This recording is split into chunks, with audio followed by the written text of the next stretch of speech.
As Einstein saw, there's quite a lot of space. Not all inviting to the human race. We must have warmth, or life's no fun. So a convenient distance from the sun, Earth was the place where life began.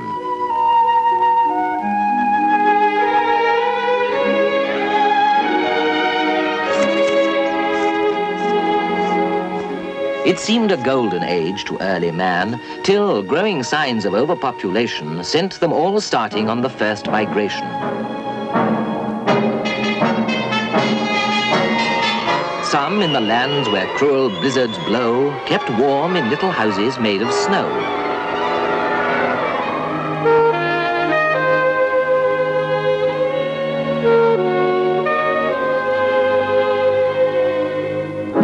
But European man, though clad in skins, did early learn to shiver for his sins. He couldn't long survive the wintry blast without a fire, a lesson he learnt fast. Now fire, as made by caveman or Boy Scout, quite often burns, but oftener still, goes out.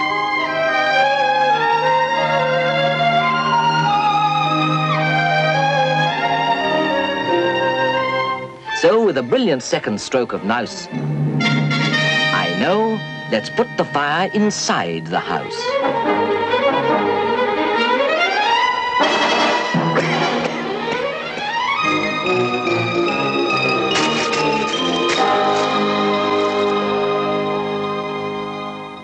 Now, with a jump of several thousand years, we see the Romans and their bright ideas. Just as the architecture had improved, so was the fear of draughts still more removed. But only the villa of the millionaire knew the advantage of preheated air in this arrangement called a hypocaust, which quickly might the richest purse exhaust. Alas, Rome fell. And all too fleeting was man's first glimpse of proper central heating.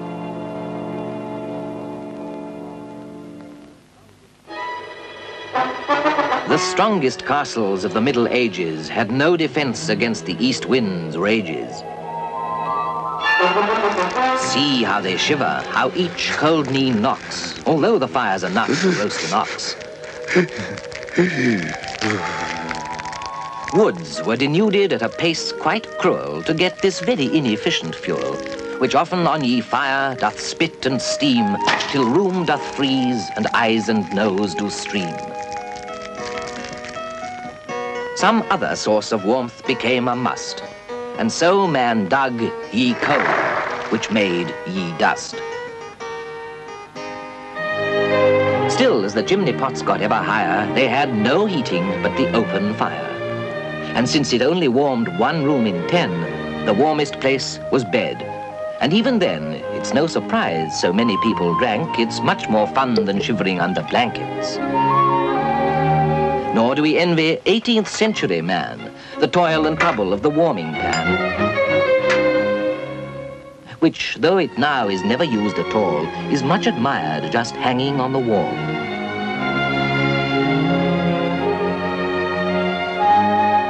But none could make the claim that such a lot'll fall to the stone Victorian water bottle. Now, as you see, we're coming to the age when cast iron stoves were simply quite the rage.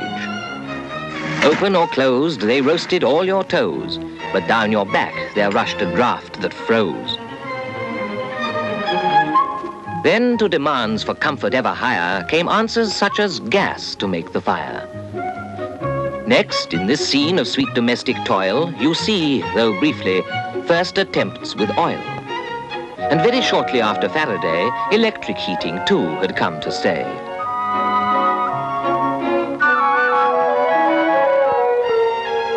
The most they hoped for, if the truth be told, was spots of warmth surrounded quite by cold.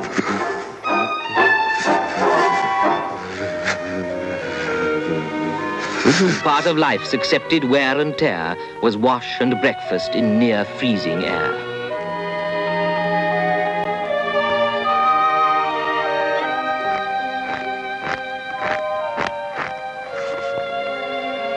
Thus, only greenhouse owners might keep warm and gaze in shirt sleeves at the Arctic storm. Eureka, someone cried, not only fruit needs warmth, let mankind follow suit. Why should these grapes and other things for eating alone enjoy luxurious central heating? Here was the key, and nothing coming later bettered the boiler and the radiator.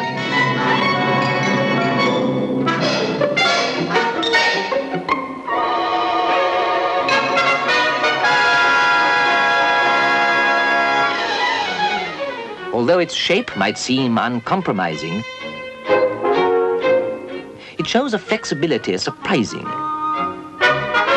fitting with fine economy of line into the structure of a good design, or even going underneath the floor, just like that Roman thing we saw before. Thus, we had found the right solution for heating any major institution. As a rule, it's the method in school. It ends the search for warmth in church. Warm patients know there's a boiler below. Museum curators love radiators. No winter can shock the office block. But now, returning to our former meter, let's follow up the household central heater. We saw just now some institutions which were very large, like houses of the rich. You couldn't have the heat without the money, for installation costs were far from funny. But see, the moral of this film and verse is central heating now fits modest purses. This is the method which the architect of modern family houses will select.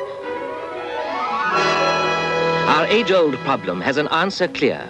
This simple automatic boiler here, which fired by special oil from you-know-who, leaves you a minimum of work to do.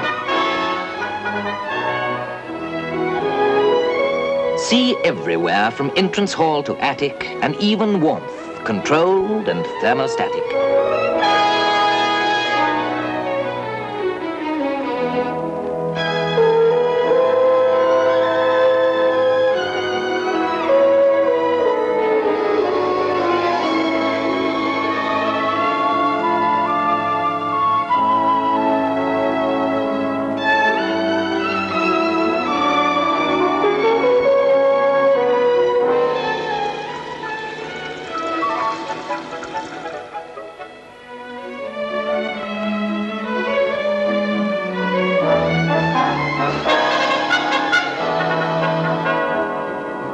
Reliably along the winter roads comes the least messy of all fuel loads.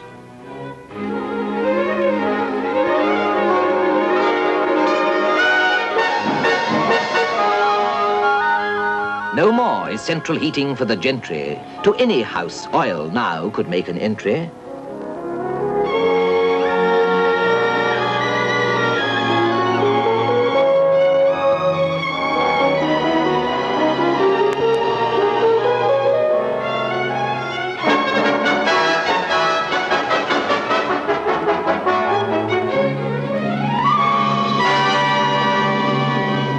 So we have shown you how the human race itself has made the earth a warmer place.